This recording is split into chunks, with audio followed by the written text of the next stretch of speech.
Welcome to education साक्षात्कार। आज खबर AKTU से जुड़ी हुई है। तो खबर ये है कि AKTU की नए सेशन 2020-21 में कॉलेजेस की संबद्धता को लेकर सरकार की ओर से हरी झंडी मिल गई है। इसमें फार्मेसी के 50 नए कॉलेजेस खोलने की अनुमति दे दी गई है। इससे फार्मेसी में लगभग 3000 सीटें बढ़ जाएंगी। इसके अलावा MBA के 2 और इंजीनियरिंग के 1 कॉलेज को भी हरी झंडी मिली है। उधर इंजीनियरिंग के 22 संस्थान बंद हो रहे हैं। इसके वजह इंजीनियरिंग में स्टूडेंट्स का रुझान कम होना है। AICTE ने भी नई संबद्धता पर रोक लगा दी है। इसके बाद फार्मेसी इंस्टीट्यूट्स की बहार आ गई है। पिछले साल फार्मेसी के 180 नए इंस्टीट्यूट्स खुले थे। इससे संस्थानों की कुल संख्या 335 और सीटें भी बढ़कर लगभग 23,000 हो गई थी। नए सत्र में अब फार्मेसी इंस्टीट्यूट्स की संख्या बढ़कर 385 हो जाएगी।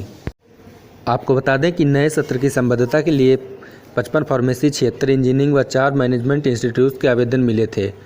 Pharmacy council of India PCI ने 55 आवेदनों में से 4 को ऑनलाइन निरीक्षण के बाद खारिज कर दिया था, जबकि एक संस्थान इस प्रक्रिया में शामिल ही नहीं हुआ था। इस तरह 50 फार्मेसी इंस्टीट्यूट्स को संबद्धता दे दी गई, मगर इनमें से कुछ इंस्टीट्यूट्स को विशेष शर्तों पर संबद्धता दी गई है। उन्हें PCI के सुझाव के अनुसार संबंधित व्यवस्था को ठीक करना होगा। उधर MBA इंस्टीट्यूट्स के 4 में से 2 आवेदनों को ही हरी झंडी मिली है। वहीं इंजीनियरिंग इंस्टीट्यूट खोलने के 76 आवेदन में से सिर्फ 1 को मान्यता दी गई है। वह भी वाराणसी में हैंडलूम टेक्नोलॉजी से जुड़ा हुआ सरकारी संस्थान है।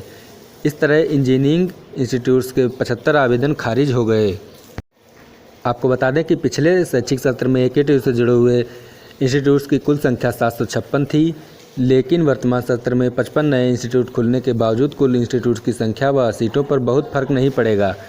मसलन पिछले सत्र के 22 इंजीनियरिंग इंस्टीट्यूट्स में से प्रोग्रेसिव क्लोजर लिया है, 32 ने रिन्यूअल नहीं कराया, यानी नए सत्र में कुल 54 इंस्टीट्यूट्स कम हो जाएंगे। वहीं नए सत्र में 55 इंस्टीट्यूट ने सीट कटौती का प्रस्ताव दिया है, जिसे स्वीकार कर लिया गया है। ऐसे में नए सत्र में 54 इंस्टीट्यूट्स कम होंगे तो 53 इंस्टीट्यूट बढ़ जाएंगे, यानी सिर्फ 1 इंस्टीट्यूट कम हो रहा है। आपको बता दें कि नए सत्र में संबद्धता के लिए शासन और विश्वविद्यालय ने कड़े नियम बनाए थे। इसके तहत उसी जिले में फार्मेसी इंस्टीट्यूट्स को संबद्धता दी गई जहां 2 या इससे कम इंस्टीट्यूट पहले से रहे हों।